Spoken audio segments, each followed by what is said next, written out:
This episode is proudly sponsored by Main Street Magazine.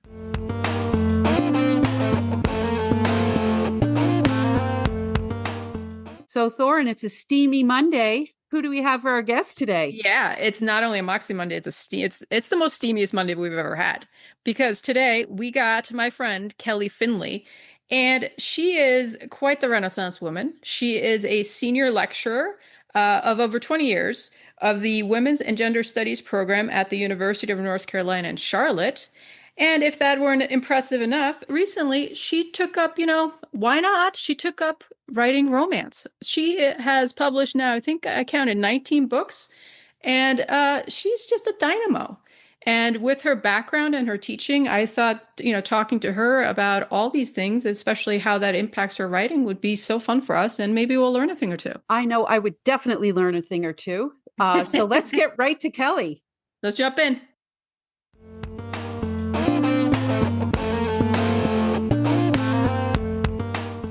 Kelly, thanks so much for coming today, and we are so excited to talk to you.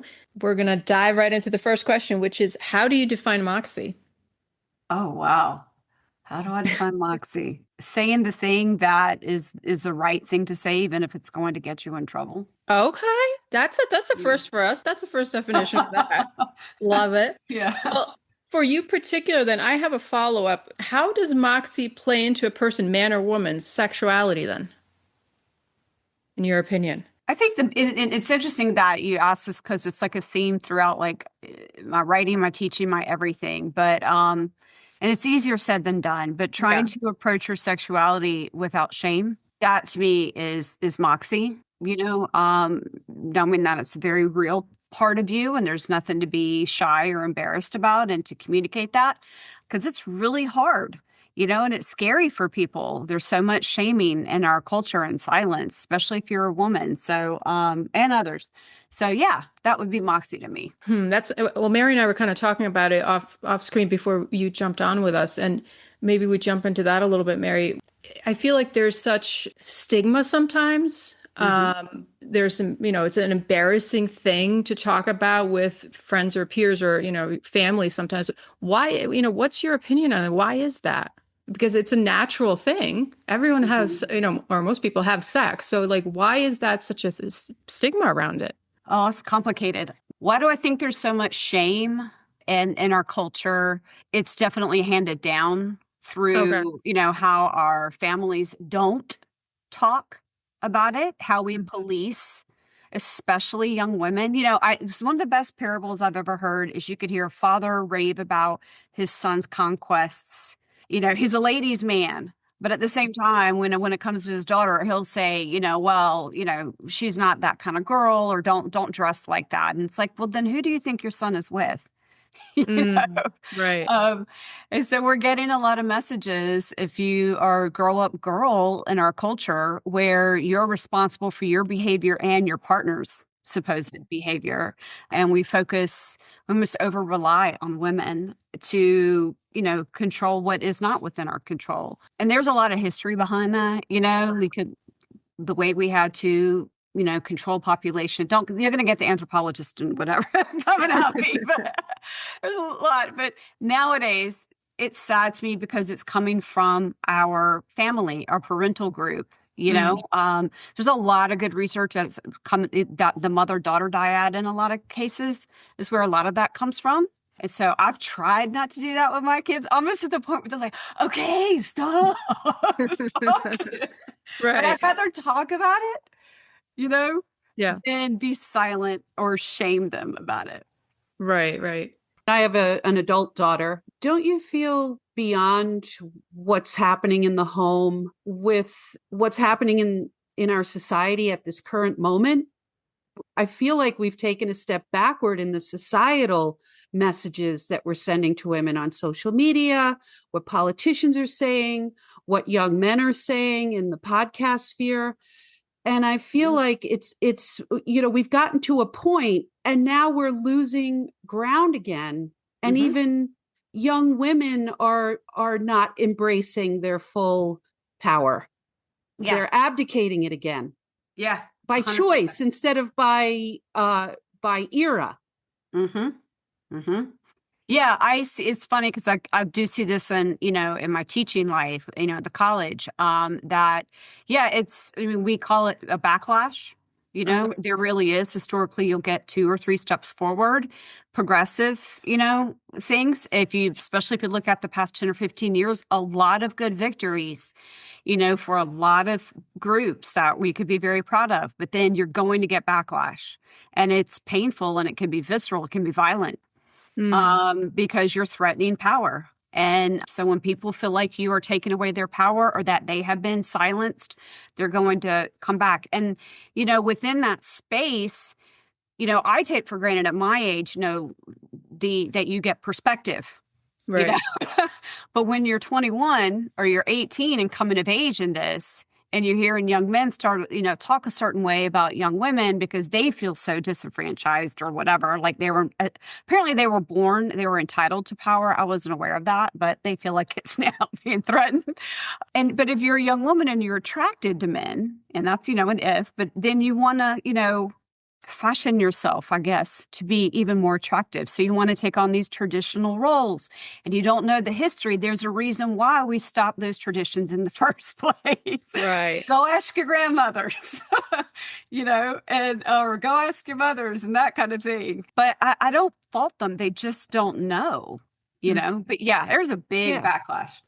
Well, they're in a paradigm, Yes. and they have been sent certain messaging.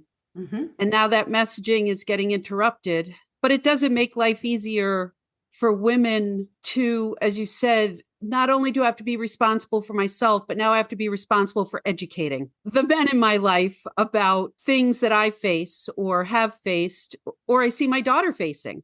Yeah. Yeah.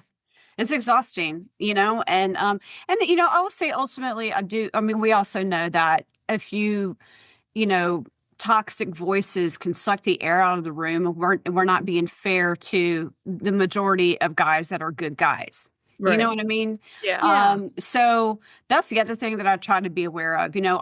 If I just focus on social media, and I teach a class on gender and social media, if I just focus on that, I'm going to get one impression. But when I go into a classroom and I've got 150 students and 40 of which are, young men, and most of them are really good guys, they're just trying. They're trying to figure it out, Then I get encouraged again. I'm like, oh, we think they're susceptible, and in a way they are, but some of them can be quite critical, and that, they don't, a lot of them are pushing back against this stuff too. They don't like it either. I know what will happen if we're less, wait long enough. I always told my students, if you don't like it now, wait long enough, it'll change. If you do Yeah. like it now, wait long enough, it's going to change. Right.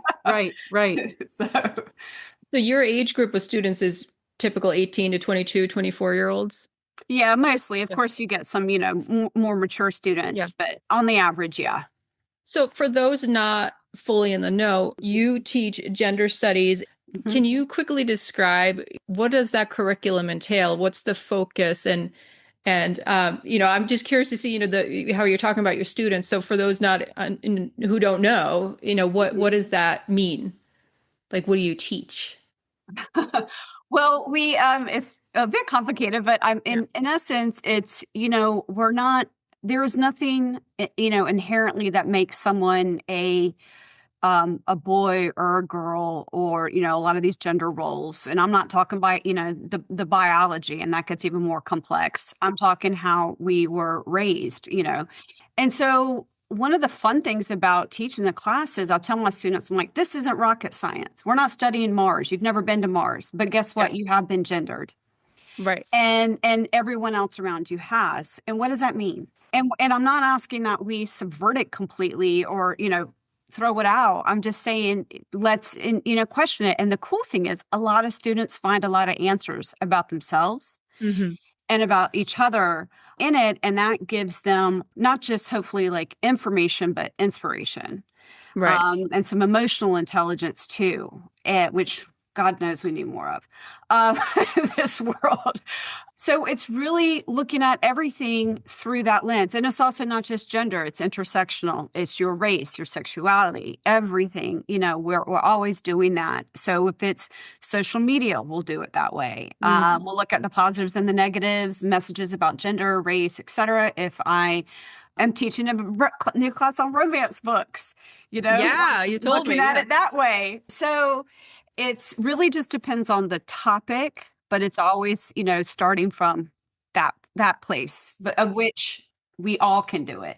And so your goal is to make this a topic of discussion, not feel so taboo or embarrassed. And I feel like at that age, it's a pivotal age too, because they're becoming them, I feel like from 18 to 25, 26, you're becoming who you are or who you will be. So, I feel like it's a pivotal age to be able to have a conversation about gender, sexuality, and all these things, because it's like, as you were saying, sometimes you can't talk to your mom about that, or you can't talk to so-and-so about that. So, and is that what some of your students are seeking also to understand? Oh, absolutely. Yeah, absolutely. I mean, it was fascinating. Just even this past semester, we started I asked them, what do you want to talk about? They do a little survey thing, and they wanted to talk about dating. Oh, because they can't stand online dating. Okay. But they kind of feel like that's their only route right now. Interesting. Because, and again, I have to appreciate this is the pandemic kids. And they, I remember, when we were 17, 18, 20, 21, we were going out, and that's where you would meet people. And they're like, but we don't really know how to do that, or we don't feel comfortable doing that, or that's just not our culture anymore. And we got to meet online, and there's a lot of rejection online. I'm like, yeah, there's a lot of rejection when you walk into a bar too, but I can see your face. Exactly. And I can hear tone, and I can catch a vibe on some people. And so, yeah, I love it when, there's a lot of things that they want to talk about and they're frustrated about that we can completely take for granted, or that their mom and dad have no idea. Cause I tell them, I'm like, I don't know about dating online. I didn't date online. So I'm like, you tell me. Right. But it's just validating also what is important to them. I'm curious about, you teach in a gender studies program, but then you're also a successful writer of romance novels, which have a lot of sex in them. Yes, they do. From what I hear from Thorin. And that to me goes more to sexuality, sex and sexuality. So how do you, you've got this academic brain that probably doesn't stay quiet for long, and then you've got your creative brain. How do you slip in some medicine into those books? I do it all the time. I mean, I do it all the time. All right, here's one. I think of one character, it was a pretty big age gap between the male main character and the female main character.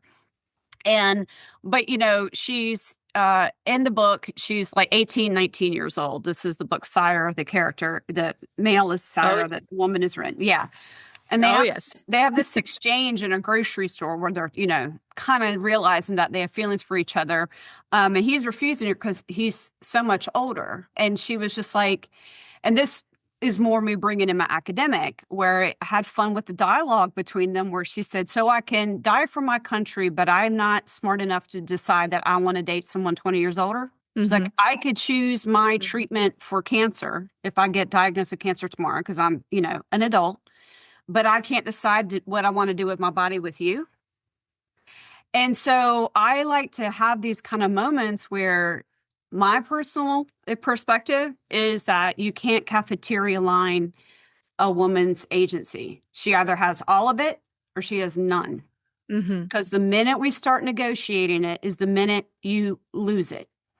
And I try to put that in a lot of my books. I try to do, I respect romance books that do dubious consent, even non-consent, as long as they, tell people ahead of time that this is what you're getting ready to read. But, and that's great. But from them, I like to do the opposite. I like to do enthusiastic consent. I like to model how you communicate, with a partner. How do you negotiate some funny or awkward or whatever moments? I like to do all of that. I feel like the more positive sexuality we have out there, the better. So I definitely put it out there when it comes to my books. So, like in that situation, like just going back to what you were saying before about teaching gender, and I feel like, and you could correct me if I'm wrong, that a lot of gender and other marginalized groups, that it comes down to power differentials. Yeah. So, is there, in that example that you used, is there a power differential between an 18-year-old and a woman and a 38-year-old man? And could she be seen as having compromised agency just because of the power differential? For me, I could see compromised agency if she worked for him. Okay. I could see, compromised agency if, and again, we're losing a little context of the story, like how they met, that kind of thing. Right. He hadn't demonstrated that he was a good guy, at least for her. But when it comes to, I hear people say, and this is more like on the body sexuality side, well, she can't decide. I'm like, oh, wait a minute. Yes, she can. Because I believe she can decide everything she wants to do with her body. And that also means who she wants to, for one night or for whatever, be with. And that to me is just like, I used to not think that way. I used to be, and I have daughters, so, I used to be like, are you kidding? I would, whatever, if some guy tried to, and again, that they weren't adults. So it's completely different. But I changed when they started being 18, 19, 22, 23. And also the world around us, as you were talking about earlier, hit this backlash. I'm going, oh, see, this is what happens when we question our ability to decide what we want to do. And I just won't put any more power into that. Okay. I just won't, because I think this is what happens. Because, let's take that 38-year-old guy as a senator and a 19-year-old young woman. Yes, she can decide what she wants to do with her body, And so I'm like, in a lot of cases, like she needs to have her power. We need to give her power and not underestimate her power. I feel like especially in that series that you're referencing, your Bells and Bratva series, all of the main female characters, despite some horrendous challenges that they have faced, are so strong and are survivors in a way. But even in Sire, in the book you're referencing, she was actually the one to, in a way, pursue him. And I felt was so strong that I was telling Mary that for me, I read a lot, for a lot of authors like yourself, that differentiates your books because of the strength you put, not just in the female characters, you give the male characters also a certain type of strength, but there's a balance between them and there's a respect. And, so I think that also helps make your book stand out in that regard. And, you do tackle very hard topics and some very sensitive topics. And hey, check your trigger warnings because, some of them can be very triggering. So with your experience, I also was telling Mary that I think you are better equipped than some to tackle those subjects. What's your take on that? And am I valid in saying that? Yeah, okay, so I'm trying to think of an example. I do, in that I know a lot of the statistics. I know a lot of the, history, the law, blah, blah, blah. And I'm not trying to sound arrogant. It's just I can't divorce myself from that knowledge and then write, as you said, Mary, write a romance book and go, let's pretend that doesn't exist. No. But so, like, for example, way back in one of my books, I had a reader, or, one of my earlier readers, an alpha reader or beta reader, as we call them, say that, well, women make up being attacked all the time. Right. And this was in her thing. And I came back, I said, actually, no, they don't. There's about 5%, according to the FBI, of false reports that somebody experienced some kind of a sexual assault, et cetera. I was like, let's go statistically crazy and double it. Let's make it 10. That still means 9 out of 10 are telling the truth. And it flies all over me, like it just did Mary, whenever we hear that kind of stuff. Right. So I can't divorce myself from that. And then I was trying to write that kind of narrative, that kind of tension into a scene. This is like one of my I think it was my third book. And I just, I couldn't let it go. I'm like, that's not true. Right. That's just not true. And even if it made the story more palatable, or you thought she was being too hard on him, or she was being too strong of a FMC, which is such a challenge, such a challenge to write. That's a whole other topic we could do. So yeah, I that's one of the many ways that knowledge just can't go away when I'm writing. It just can't. I feel like it, when you do drop stats or certain information that, as a reader, it's true, and knowing your background, I'm like, I know this is factual. I feel like it enhances it in a way. But what you just said, is there such a, I've talked to you and Maggie and a few others about when you're writing a strong female character, sometimes you get major backlash from that, especially from female readers. What's your take on it? Are we being so tough on each other as women, or is that based on the societal? Does that factor into like your classes as well when you're teaching? Oh yeah. The term for it is internalized misogyny. Oh, okay. Well, So every day. yeah, there we go. There's a label for it. It's a thing. It's a thing. Or in contrast, you could have internalized homophobia, even if, you're gay. Okay. You're taking the messages of culture that try to make you feel bad about yourself and applying them to you and to others like yourself. Okay. So internalized misogyny is women hating each other and hating on other women and themselves. So but I always tell my students, and it's funny, this is one of the things they come back and tell me they never forget. I always tell them you can't swim in water and not get wet. Yeah, so you can't grow up in a sexist, racist, homophobic culture and not take in those messages, even if you don't want them, even if you don't believe them, they're still in your mind. The work is admitting it, admitting that you could be a racist, even if you don't want to, admitting that you could be sexist, etc. And for women, it's like when you read a quote, we say we want strong women. Right. But then when we read them, we go, not all readers, but some balk, or they don't like her, or she was too, insufferable and blah, blah, blah. And I'm like, because she stood up to him? Right. Because she had her own opinion, because she wasn't a warm, fuzzy, quirky little, because there's so many devices as an author you find yourself using to show the full sides of a female character, that you don't have to do this kind of work with the male MMC, as we say. You don't have to do it. They're just like, oh, we just love him because he's hot. Or we just love him because he plays hockey. It's like, really? That's it. So for the female main character, it's a hard balance to strike. I still won't write one that I consider to be weak. I really don't know how to write that character, but I do try to remain cognizant that I need to soften them, because I will bring to the page probably a lot more stronger than what some people are just ready for, or that they find quote unquote palatable, or that they're willing to suffer. And honestly, most people a lot of readers, they wind up loving them anyway. They love the FMCs and stuff, but it's a huge issue in the industry. Even like, for example, put a woman on a romance cover, and it won't sell nearly as well as a man. And that's frustrating. Yeah. I guess most of your readers are women? Yeah. Oh, overwhelmingly. I mean, even within the romance readership, most data puts it at about like 90%, identify as women. So it's like, and it's great when we have the guys out there who read romance too. But yeah, it's overwhelmingly women, and women are hard on themselves and they're hard on each other. Yeah. Yeah, for sure. Why do we do that? I mean, you said it.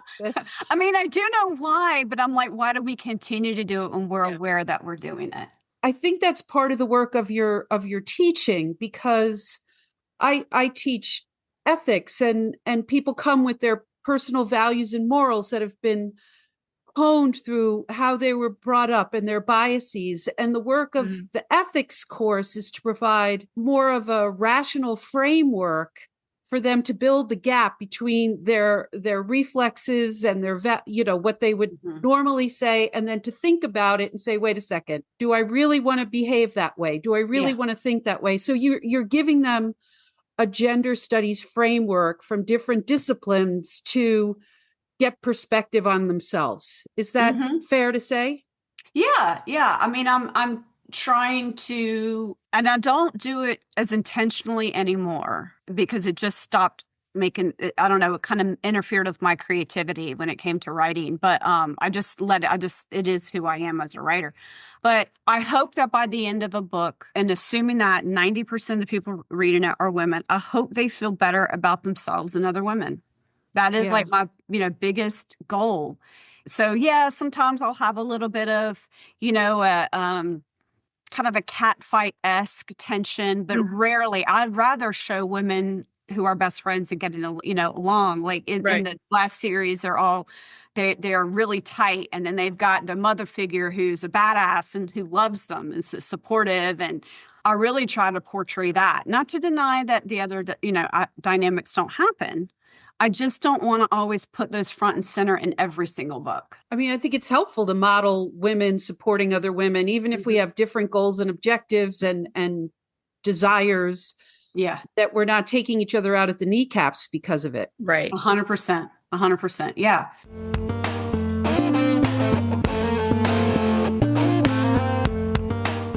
Mainstream Magazine is a monthly print magazine and has daily content on its website as well, with stories that run the gamut of profiles, business articles, history and health, as well as entertainment and art, all of which is of interest to our readers. All of the content is positive and highlights the region that Mainstream Magazine covers. To learn more, please visit our website at www.mainstreetmag.com or find us on social media at Main Street Mag.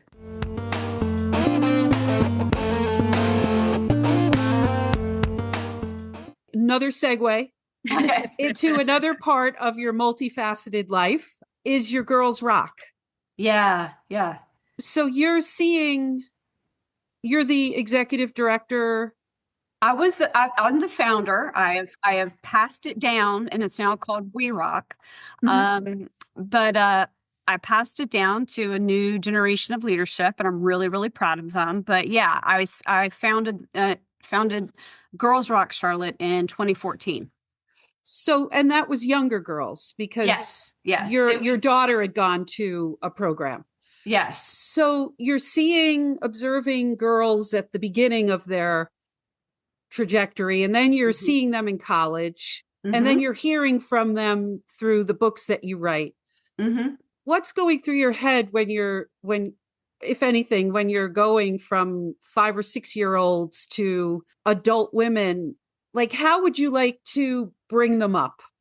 Oh, it's funny because the first question you asked me was, what do I think is Moxie? And I said it's saying the thing that even if it's going to get you in trouble. And so to start with Girls Rock, the youngest age that they would come into the it's a nonprofit music camp. We teach them to use, play and make a rock band, but it's really teaching them, as we used to say, use your voice. Your instrument is your voice. And I could carry that into, because there's so many times they get silenced and they get shy and they get insecure, or they're told to be nice. Right. All this other kind of stuff, and not say something and speak up. And here's the thing too, because people are like, well, you don't want her to be bitchy. And I'm like, you want her to be able to defend herself. Yeah. And just as much as you want to teach a girl to say no, you better empower her to say yes. Right. Because you cannot have a world of only one. And that's how we got this world of shame now, is we want them to say no, but we make them feel bad when they say, yes, I want this. So it's about, in the rock camp, it's about, nothing that makes you more badass than getting on the stage and jamming out with the microphone. I mean, it's just, and it goes back to like the Bikini Kill. They called it Riot Girl Feminism of the 1990s. There's a whole history there, right? And then college now, when, I teach and being around young adults, it still echoes the same thing. Now it's speak your mind, but have an informed opinion about things, and think beyond just how you think. Think about how you think, and then use your voice. You say it over and over. And then in reading and writing, obviously as the author, it's the huge privilege. It's all my voice through other characters, I guess. 400 some odd pages if you're going to read. But I hope the characters model using your voice. And, and that's why, what we were talking about earlier, some women readers say they want strong women characters, and when they get them, they're going, she was too whatever. And I'm like, it's because she was, because Right. She was speaking up. And honestly, I just feel bad, and not bad, like insulting. Like, I have compassion for people who are really, really critical of that. I'm like, you're telling me more about yourself than you're telling me about my book. Mm-hmm. And I feel bad for them. I'm like, you have something to say, the reader. Like, you've internalized so much, and that makes me feel bad for them. Yeah. So I've just tried, I guess, my whole life, I got in trouble talking. Imagine that. Now I get paid to talk.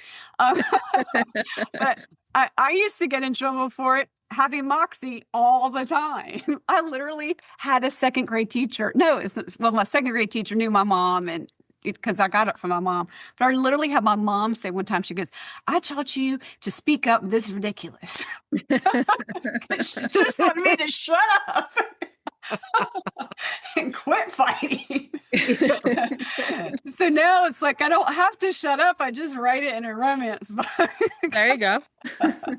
I want to come back to your academic side again. Sorry, I'm flip-flopping, but it's your own fault for having all of these different parts of you. That's okay.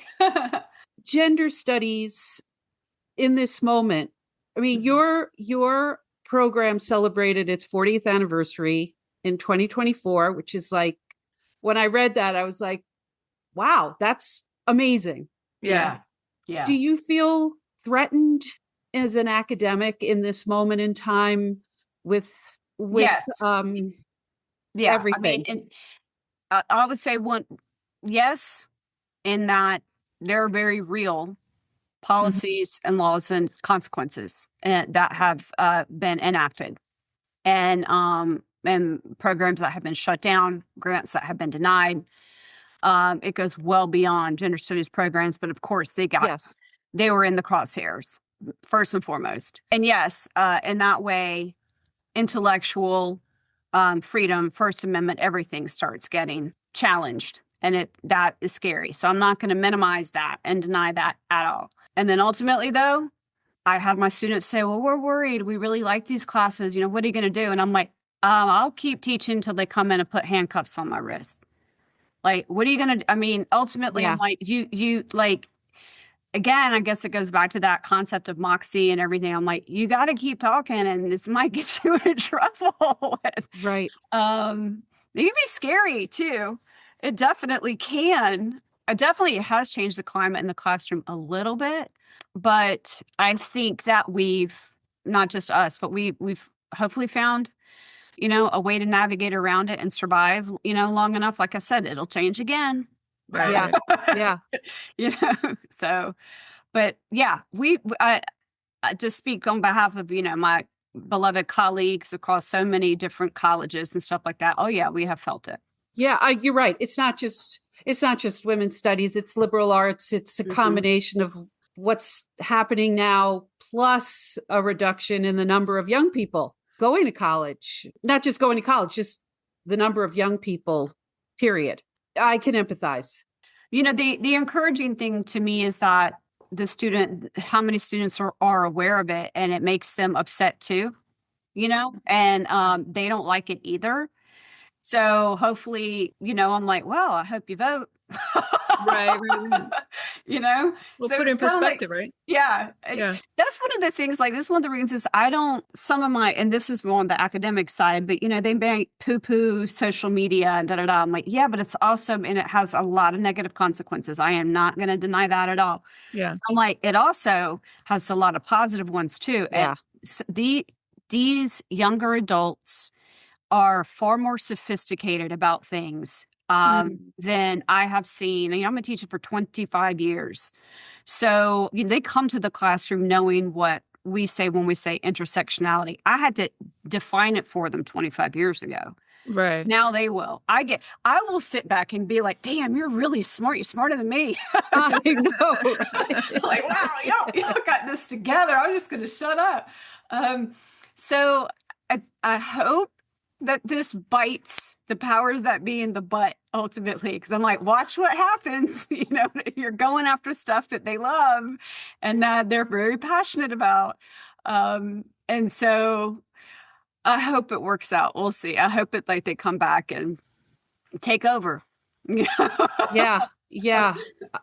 I hope so too. With what you were saying that things change every 5-10 years, whatever, maybe having taught for 25 years, how has your curriculum and its focus changed? Obviously you've had to bring in the internet, then social media and these various things, but what other things have impacted, your focus and how you teach it?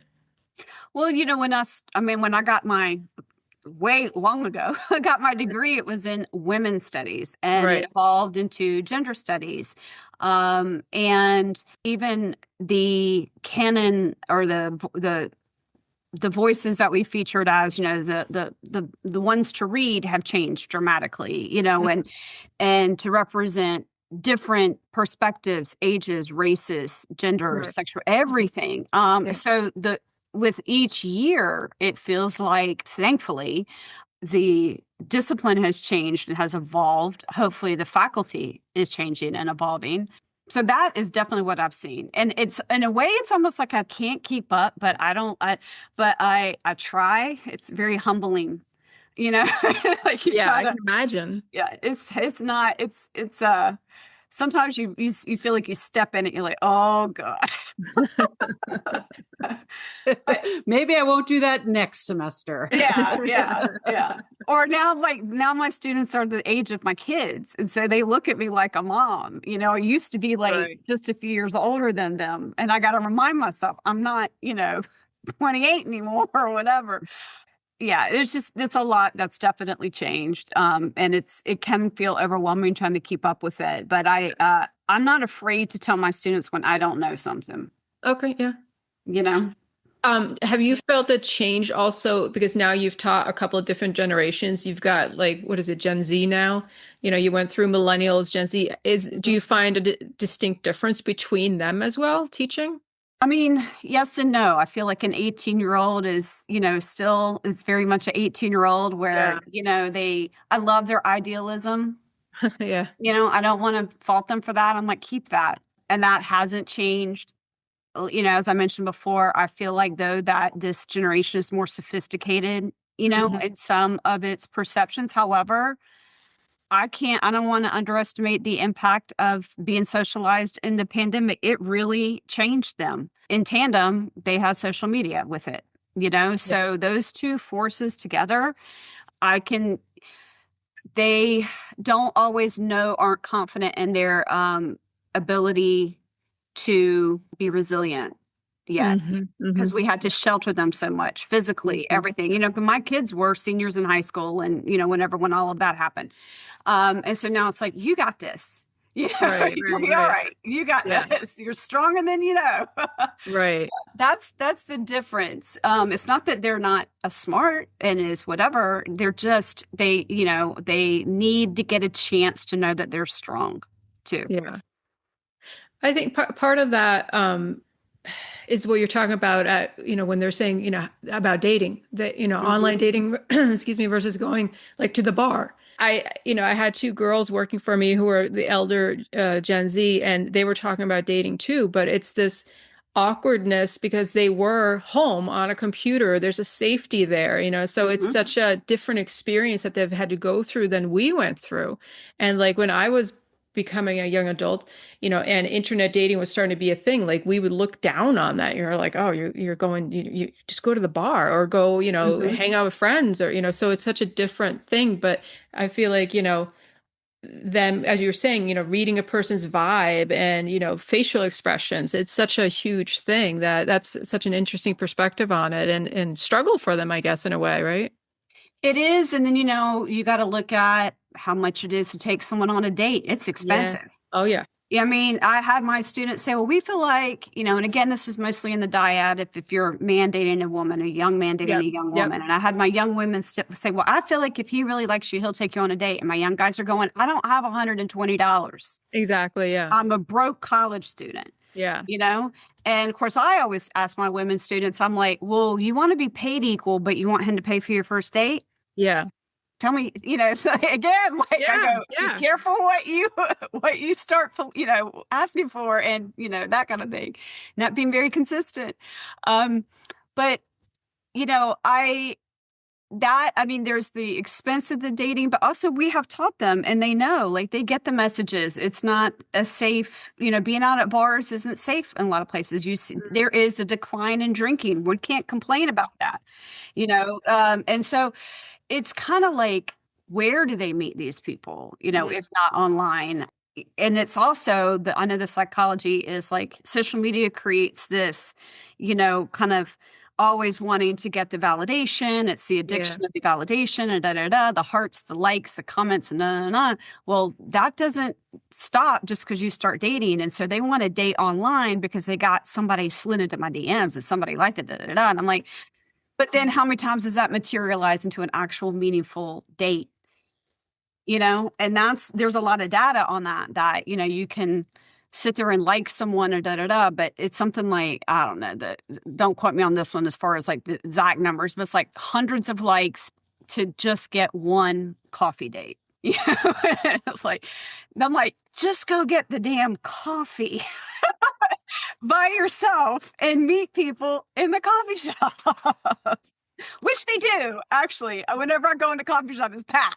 Right.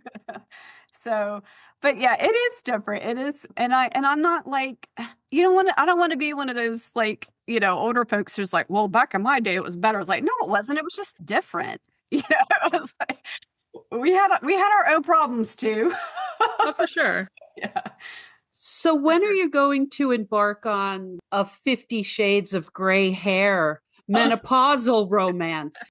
Starting at 50 Shades of Gray hair would be fun. I am doing, it is kind of amazing that I have this event that I'm doing with my colleagues at the University of Public Health who have a grant to focus on perimenopause, and they're holding this event at our public romance store and our bookshop. And we're going to have a lot of fun, like reframing, a romance sexy scene from a perimenopause perspective. So I definitely think there is a need, out there that, we want more of those stories. The crazy thing is if you do it, then it's like, it's a whole nother category and like the book business. I mean, apparently if you're over 30, you're like over the hill. Awesome. Yeah. I might do it. It's just the characters have to talk to me, I'll give you a few years. Yeah. Give me time. I mean, heck, if I get to keep writing in my 70s, if I'm writing 20 years my junior, I will be writing very awesome stories. Yes. Who knows what grandmas will be doing by then? Exactly. Hey. Exactly. Yeah. But I do wish that we had more representation in romance books of old, of like more mature characters. That I feel like right now, I mean, you look at what's really, really popular and what's getting made into series, and it's, everything is college age and stuff like that. And maybe there's, a reason for it because it's a simpler story to tell. When you start telling stories of 40 and 50-year-old love, you have previous relationships and marriages and kids and dying parents. And, and those are some really beautiful stories, but sometimes they start feeling too heavy and that's not what people always want in a romance book. Not to mention the sagging. Yes. Yes. Because none of the covers of your book have a sag anywhere. No. Yeah, the later in life trope is a challenging one, and I've read a few books. It's more I feel like the main male characters are often 30s, 40s, even early 50s, but you don't get a lot of females characters. A.K. Landau has written a couple and she's done a beautiful job with it. But as you were just saying, that there are then tougher subjects, there's, widow, there's, illness, there's things like that. And that, is very emotional to read. And it's like, a lot of people read to escape. So I understand why it's a challenge, but also a lot of us readers who are older, you don't associate with 20-year-old anymore as much. So it's, but there's something for everyone too. Yeah, there totally is. And, it also kind of speaks to what we were talking about earlier. If, you start writing a 40-year-old FMC, she is going to speak up. I should hope she would, like the kind of stuff that she won't tolerate, as opposed to, when you're 20, not always, to be fair, to both ages. It just will be harder to make that feel. But now you got my brain going, oh, but it could do this. And it could do that. I'm available for your cover. Okay. There you go. You know what they always ask me too? I get this on both sides. It's like, when are you going to write a college or professor romance? Oh, don't go there. Well, okay. And I Trope. used to say, oh, it's a very popular trope. And I used to say, I'm not doing it because, first of all, and again, no offense to my 18, 19-year-olds, but I'm like, some of these college secret society romance books, I'm like, they can't even turn in their essay on time, let alone organize a secret society. I mean, like, you're giving a lot of, I'm starting to have characters talk to me. I'm starting to go, maybe I could. And if it gets me in trouble, it's like, I don't care. Like, I'm not worried. Ultimately, I'm like, if anybody can write it, I can't, I know it. I think it would be fun actually to kind of subvert it a little bit. Like I did with my mafia romance. I did not mafia romance where they are no longer in it. And so it might be kind of fun to play around with college romance and tell it from, a different perspective. So we'll see. Thorne has often tried to get me to read romance novels. I'm a mystery gal. What would you say to me as a reason why I should delve into your books, the genre in general? Why? Why romance? Why romance? I think the biggest thing, and it's great because that's Confluence again. I'm teaching a new romance class right now on gender and romance books. One of the biggest tenets or dictates of a romance book is it has to have a happy ending. Now you could tell a love story, and it's often women's fiction, and it could have like, the 7 husbands of, Evelyn Hugo, for example. Apparently, sorry, spoiler, it doesn't have an HEA, a happily ever after. But it's a beautiful, beautiful, powerful feminist love story, most definitely. But what I would tell people why you should read romance is when you need an escape or to be reminded about the power of love and you want a happy ending, which especially, and this is what even students as young as 21 are saying, why romance has taken off as a market. I mean, there's many reasons that, indie publishing, that kind of thing, definitely. But in Book Talk and Bookstagram, but in bypassing the powers that be in publishing, one of the biggest things that they are drawn to it is because the world around them feels so dystopian. And they're like, I want a happy ending. I want, I want to have more love and not so much violence and not so much, whatever. So that's what I would say. I love a good mystery too. I love, like, I will ruin something. I'll watch something on TV. I'm telling my husband, like, he did it. He's like, how do you know? I was like, just watch. And I'll be I love it. I will say, like, when I go to sleep at night and that kind of thing, it's like, I always have a book by my nightstand. It's like, I want to read a love story. Okay. I want to read a love story and a good one. And I want to know that I'm going to be like, all right, it's got a good ending because my next day may not. Right. I think one other thing too about the romance genre is that despite the challenges that the 2 main characters may be facing and even like a third act breakup, that there is a happily ever after. And I feel like for some readers, it's a reminder of like, hey, we all go through tough stuff, but I can come out on the other end. Absolutely. There's a certain comfort in that too, I think, for a lot of readers.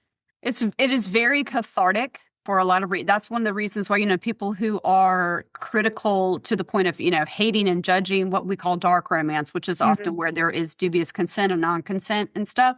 I'm like, but I understand the psychology behind it is many people who have survived something want a different ending. Yeah. They want to read a different ending. They want to control the ending and they want to know that it's going to be, and they need to see those and feel those stories for themselves. So I don't judge them at all. I understand that need for it. Some of my students have said that they like romance books because it kind of, especially what we were talking about, in lieu of kind of knowing how to go to a restaurant or a bar or whatever, and to talk. It's like, well, at least you're learning how the characters are talking to each other. Right. That's why I think Off Campus has been so successful, and I like that series, based on Elle Kennedy's books, because it shows a couple, spoiler alert, I think it's episode 4, and it's in the book. It shows them negotiating, having a intimate encounter. I don't want to ruin it too much. And the way that MMC handled it was very well done. And that's what I think a lot of young adults are drawn to, those narratives, is they want those kind of endings, instead of one that's violent or what have you. We have enough of those stories. No offense. I'll still watch them, but I don't need to see another, mass murdered woman. I'm like, I'm done. I'm tired of that. I want more love stories. Exactly. So before we get to our last question, speaking of endings, you just finished your series, the Bells and Bratva series. I know you had actually sent me a voice memo crying when you were writing the final chapter that I was waiting for, because for those who don't know, I am one of Kelly's beta readers, which means that but my beloved ones. Yes, I trust you. You will tell me. I will tell you whether you want to hear it or not. So beta reader basically reads, Word document, and gives feedback on content and whatever, and question marks or plot holes or whatever before it goes to the editor or proofreader. So I know you sent me, when I was waiting for the last chapter, because it was the culmination of this whole series, and a lot of things were coming together. So, I mean, that book was a big one. And not only did we have the two main characters' story coming together, but it was the whole family, the brothers, their whole story coming together, which was very emotional. It was very bittersweet. And I know, I have your voice memo still somewhere, sobbing on the other line. Oh my God, how did it feel for you to end that? And, now that that's over, how does that feel for you? Proud, definitely. Because I feel like I grew. I hope with every book you grow as an author. Exhausted, because writing 5 books in a short period of time was a lot. And you've sacrificed a lot of aspects of your life in order to do it.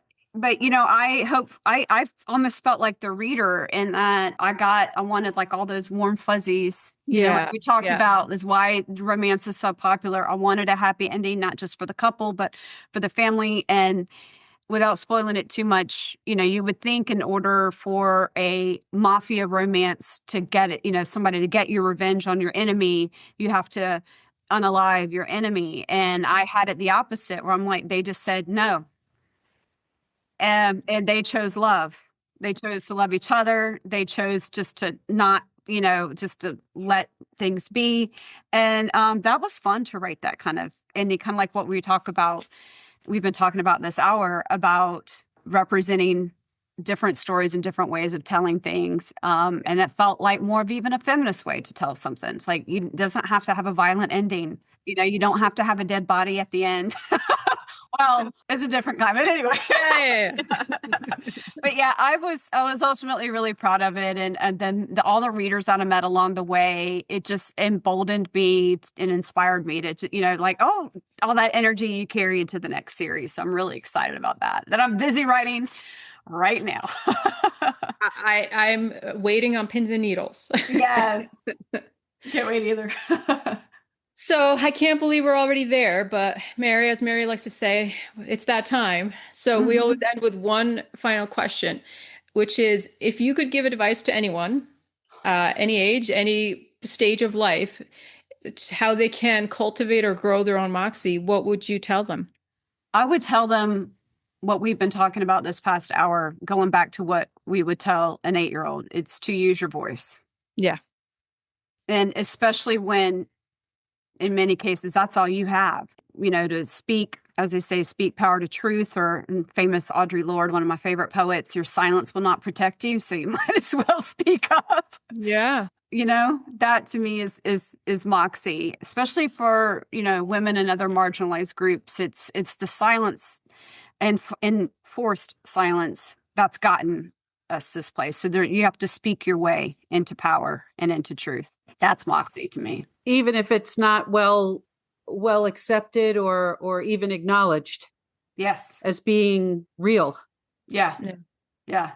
What is that? The other great saying that well-behaved women rarely make history. And it's also kind of like, Yeah. it's like, just go ahead and say it. Speak up, Yeah. We have enough people running their mouth as it is. Like, go ahead and say it. Yeah. Exactly. Amen. Well, Kelly, thank you so much for sharing all the parts of you, your multifaceted talents. It's inspiring. Oh, thank you. This was fun. This was a lot of fun. I'm honored. I didn't know like we were going to go like on all aspects of my life. I was like, wow, okay, this is kind of crazy, but it's fun. I love it.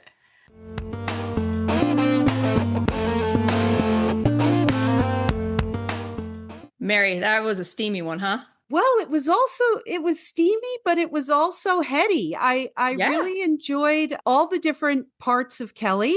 I loved, her academic background just kind of resonates with me. And then that she's able to, like I said in the podcast, put some medicine into the creative side, into these romance books and really do a little, make them seem a little instructive while you're also getting the heat.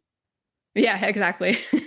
Well, for me, I've known Kelly a while. I've worked with her on her books, but to hear her talk more about her professional life as a teacher and a lecturer for over 20 years and how that particular part of her life has changed and how it reflects on our society too is very eye-opening.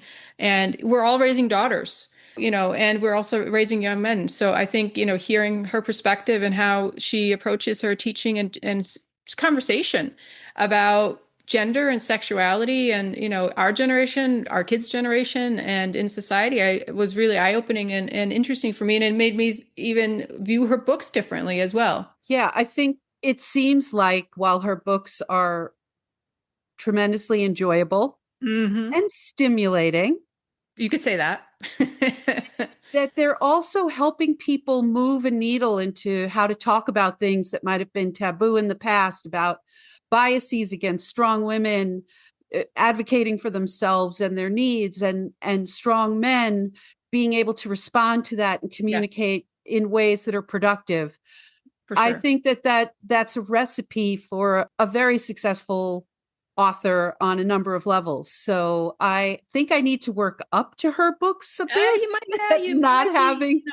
You might be jumping into the deep end if you jump right into her latest Bells and Bratva series. But you really did hit the nail on the head, because that's one of the things that I found so unique about her writing also. And why I think she is so successful in her storytelling is because she does portray strong females and males, but they have compassion and there's a conversation, and they're not afraid to speak up, and despite challenges, despite life handing them lemons, how they overcome. And that's something that I've really enjoyed about Kelly's writing, and I think differentiates her from so many other romance authors and just authors in general. And with her background and her experience, she is also, I think, more qualified than most to be able to tackle some of the subjects she does. And she does so in a graceful way, in an educational way, and in a non-judgy way. So I think that's super important also to note about her writing and her storytelling. And they all have a happy ending. They do. Just like this podcast. On that note, hey, Mary, I'll see you next time. And we'll live happily ever after.